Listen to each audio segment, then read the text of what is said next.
for nearly 30 years. This man, right here, convinced the FBI he was insane, not just unwell. Full-on bathrobe, pajamas, mumbling to a fire hydrant insane. People called him the oddfather. Cops thought he was cracked. Neighbors thought he was harmless. But deep in that bathrobe was one of the most dangerous men in New York. This was Vincent Chin Gigante, boss of the Genovese crime family. A man who played the long game so well, he made the government question reality itself. While the feds stalked him with psychiatrists and hidden cameras, he built an underground empire pulling in over $100 million a year.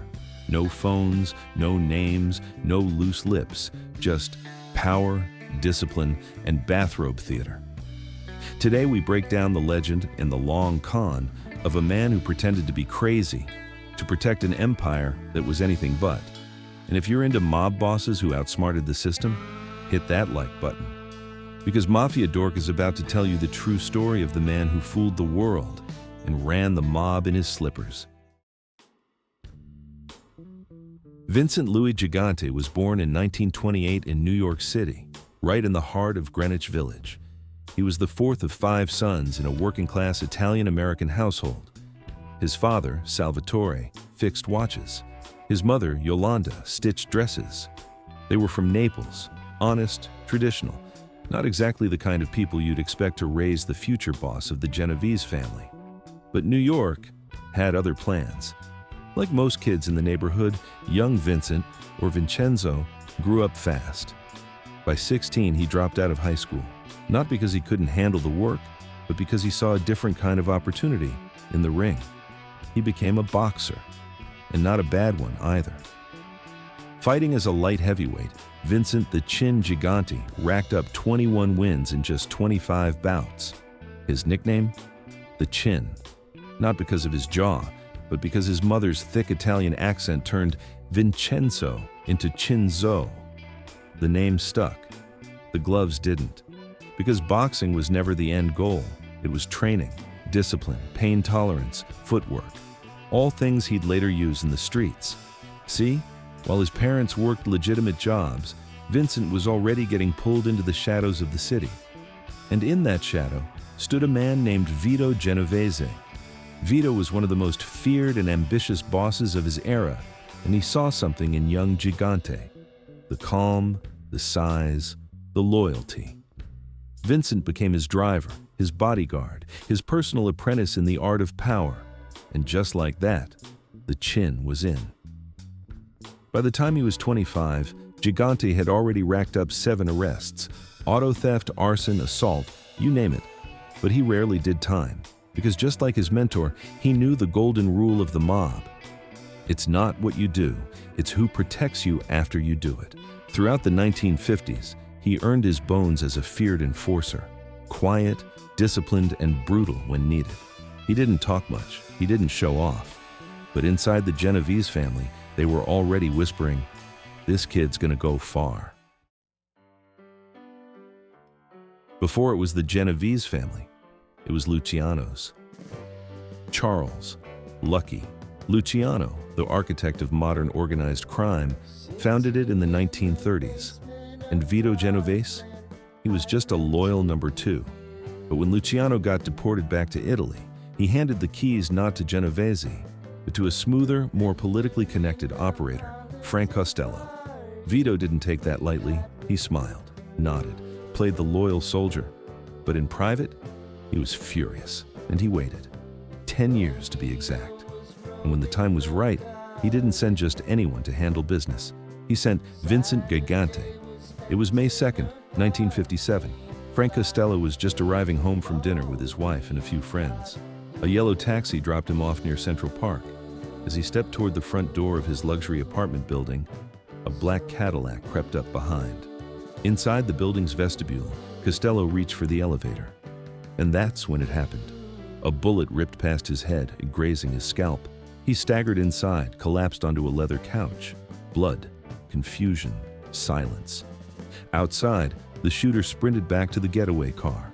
Gone in seconds, but Costello lived. And that wasn't the plan.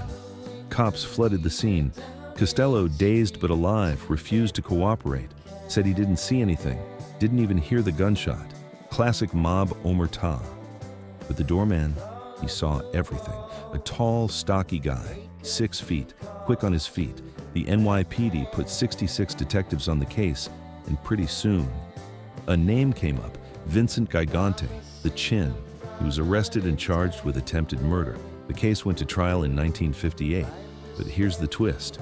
Even with the doorman's ID, they couldn't pin it, because Frank Costello, the target of the hit, got on the stand and said, "I didn't see a thing."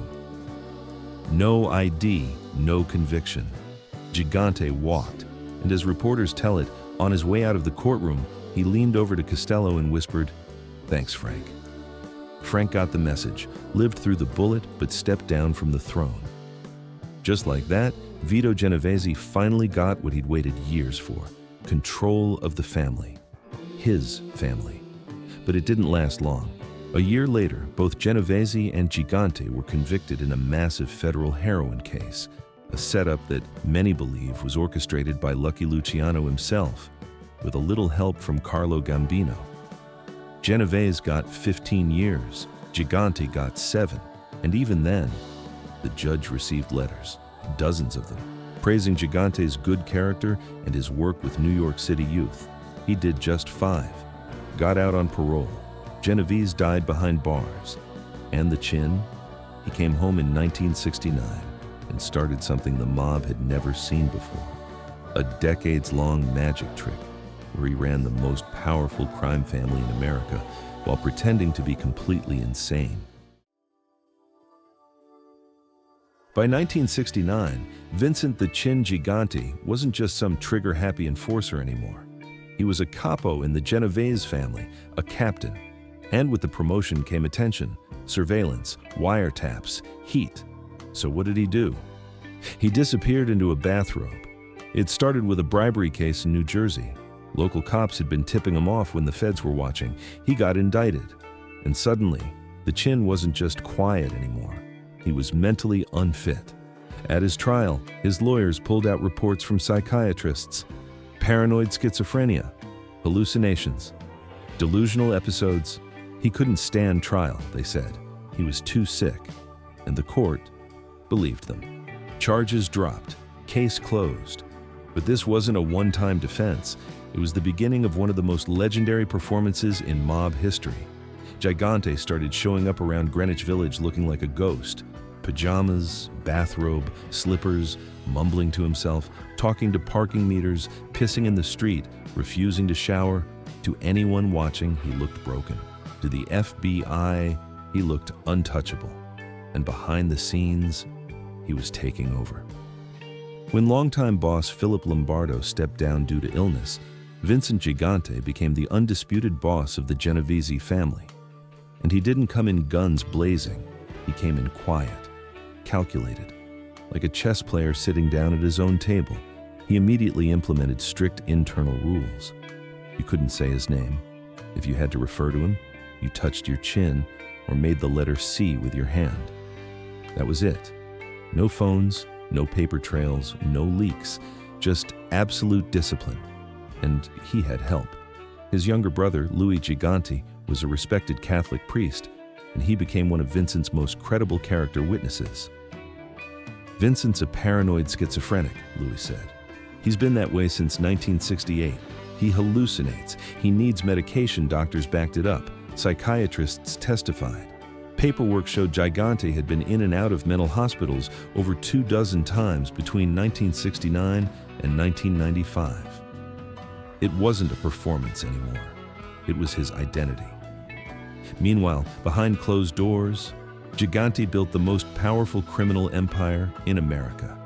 He expanded every racket: loan sharking, bookmaking, extortion, bid rigging, even sweetheart contracts for New York City construction, unions, ports, garbage, concrete, all of it. By the late 80s and early 90s, the Genovese family was bringing in over $100 million a year.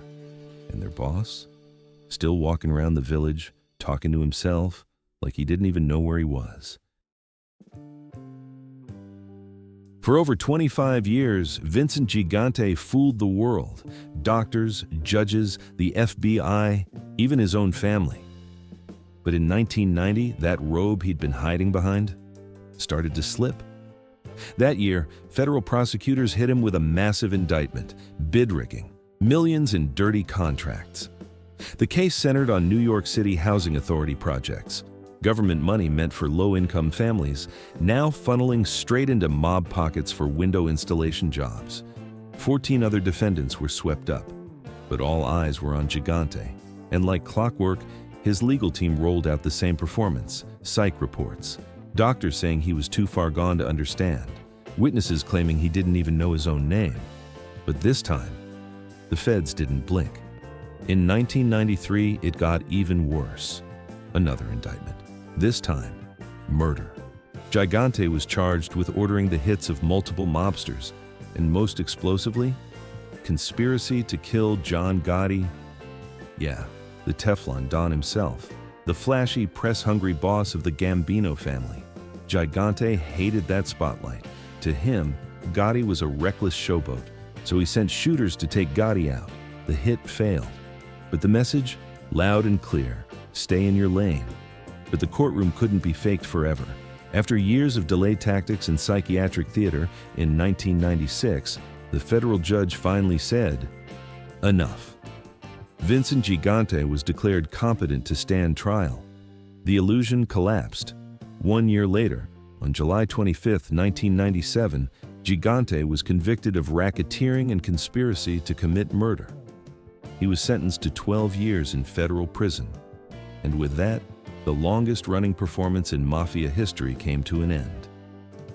At sentencing, the judge looked at the man once feared across 5 boroughs, now slumped in his chair, old and broken.